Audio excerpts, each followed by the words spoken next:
Okay, hi everybody. This is Lee Norwood, and I am coming to you from the Application Blueprint. For those of you who don't know what that is, it is our monthly private Facebook group for parents of college-bound teens.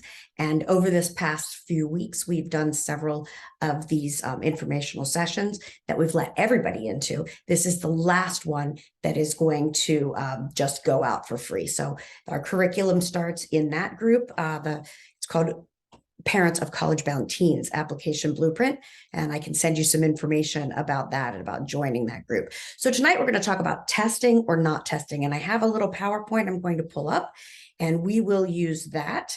You have to excuse me that I just downloaded it, so I'm going to take a second and pop over to that, and here we go. So typically right now, we've got a situation where there's a test optional movement going on. And a lot of people are questioning whether or not they should take these standardized tests. And I am an advocate of yes, you should. So there's a lot of reasons why some people like and don't like standardized testing. I don't want to get into those right now, but I like standardized testing mostly because it sets you up for merit aid, which is scholarships. And I think that that is super important. And I think that if you're in a certain zip code in the United States where we know testing is available and you choose not to test, I'm not sure if that's the right way to go. Now, some people just aren't good test takers, and that's fine. And if your testing is not showing your academic ability, then you have the opportunity to maybe not show your scores. But I still think you should take the test and see how you do. So here are the standardized tests that you're going to be required to take throughout your high school career. The PSAT, which I used to think was the SAT or the practice SAT, but it's the preliminary SAT. And that's given in the 11th grade year in October. And then there's the SAT, the ACT, and then the AP exams. Right now, test optional is looking at the SAT and the ACT, and you may not have to show those scores in order to get into a school. But I have a little bit more to share about that in a minute. So what does test optional mean? It means you don't have to share your scores. So if you didn't do that well, you don't have to share those with the university, and they won't look at it as a piece of getting in. Typically, schools, colleges look at your curriculum. How strong is the curriculum? Did you take the hardest classes that you could? Then how did you do in those classes? What is your GPA, weighted and unweighted? The third thing they look at is testing. Now, some schools are not looking at that anymore. The California state schools and the University of California schools, they don't look at tests at all. They're test blind. Big difference from test blind and test optional. Test blind means whether you send the scores or not, they're not going to look. So California right now isn't looking if you're looking at their public universities. I like showing test scores because of this, merit aid. A lot of times, in order to get a certain scholarship or merit aid, they look at your test scores as one piece of that puzzle. And I'll show you an example of that in a minute.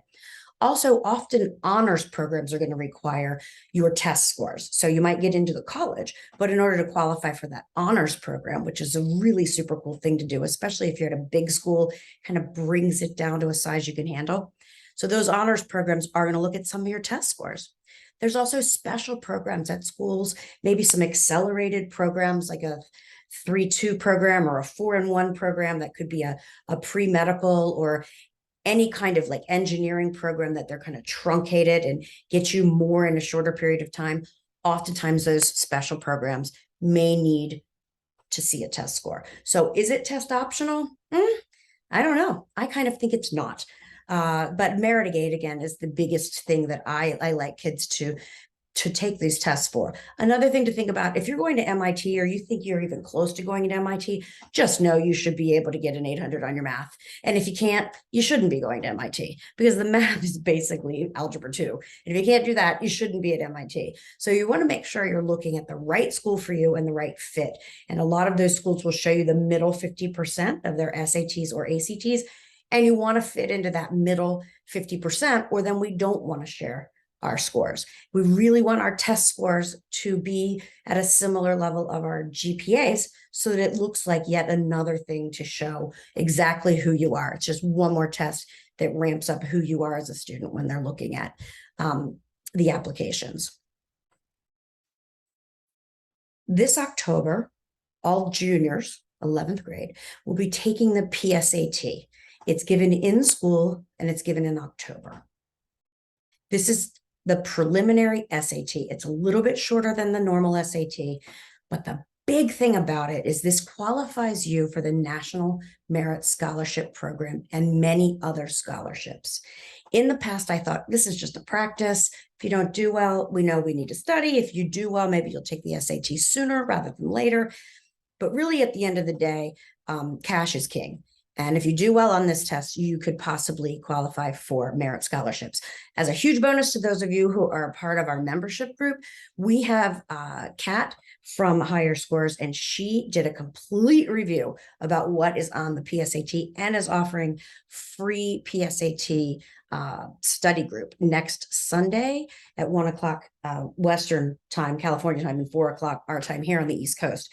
So you'll get that information. So it's free, completely free. Sign your student up and have them practice a little for this test, because the better you do, the better opportunity you have to get money, money, money.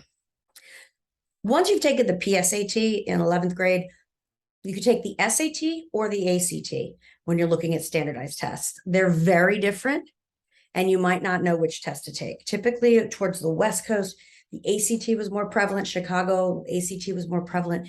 In Maryland and kind of the mid-Atlantic area, the SAT is more prevalent. Colleges do not care which one you take. And some students do way better on one than the other. My daughter, if you looked at what the SAT and the ACT scores and you kind of match them up, she did much better on the ACT. So we chose to move forward with that test and not take both. She took both one time and then moved forward with just the ACT. How do you find the tests? Well, the collegeboard.org is where you'll find the PSAT, some free practice there too, but nothing beats the program we're going to do next Sunday. You'll also find the SAT and SAT dates, and you'll also find lots of great resources for AP tests. So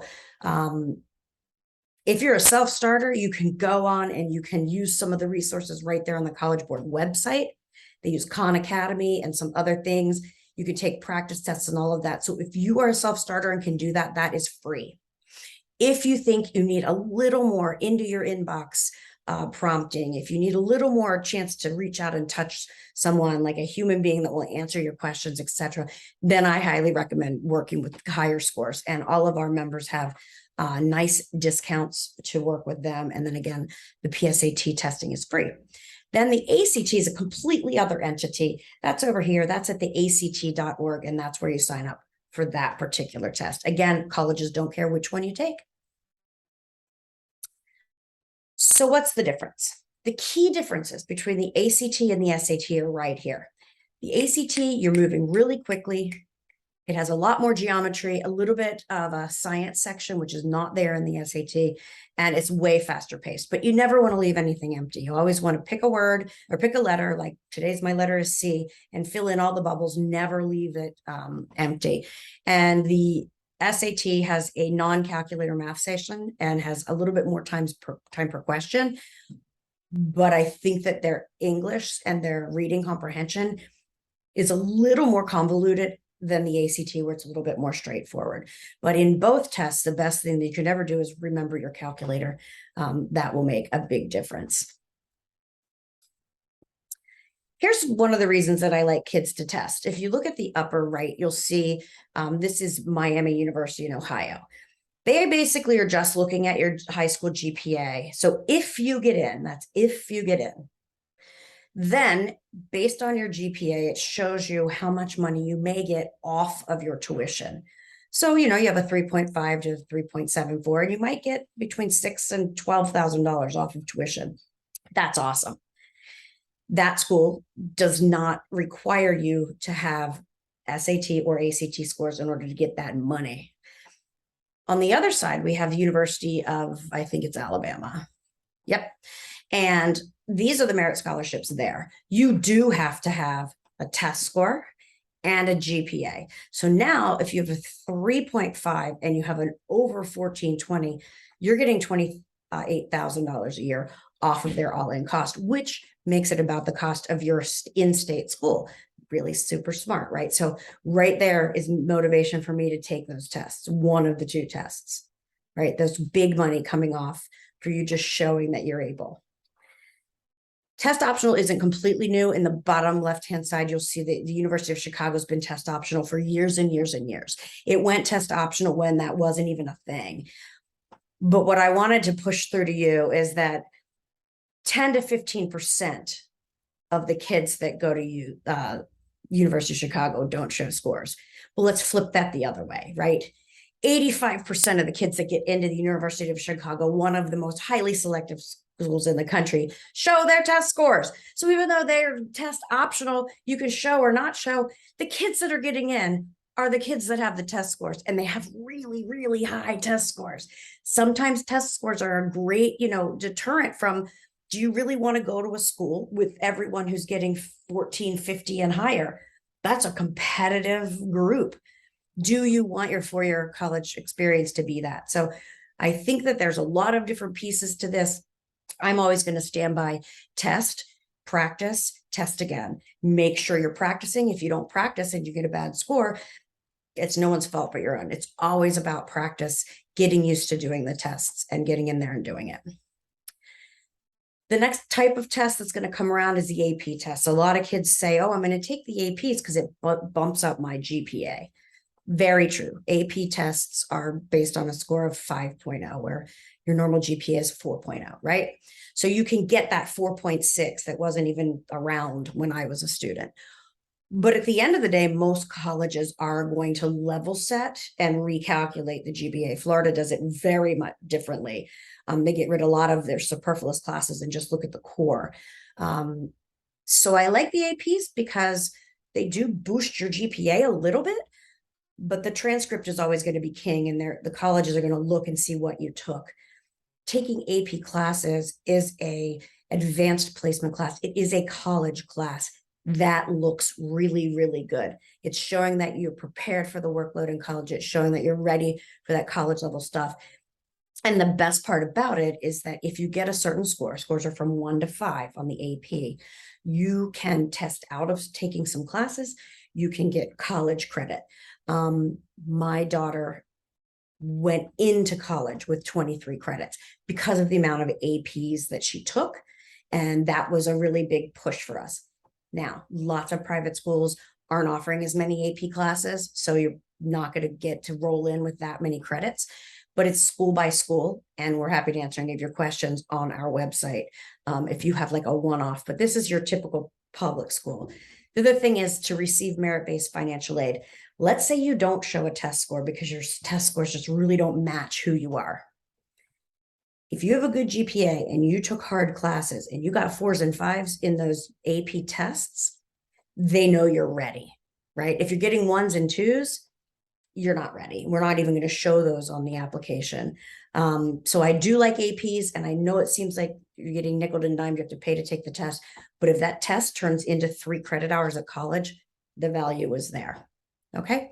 So I do like those. Those happen in May. Leave your kids alone in May, have them study, have them get ready. And on the website, ap.org, I'm sorry, collegeboard.org, they will help you study for these AP tests. I mean, the resources are there. You just have to reach out and find them. So I want to thank you for listening. That is our presentation on to test or not to test. I hope that it was helpful to you. If you have any questions, again, you can always write into whichever platform you're watching from. And for the rest of you who are members of Application Blueprint, the private Facebook group, in about an hour later tonight, Kat Klaus with Higher Scores is going to come on and tell you exactly what your students are going to need to know to take that PSAT and be ready, and give you all of the information on joining our free session, which will be next Sunday. So no reason not to be prepared. It's FREE. All right.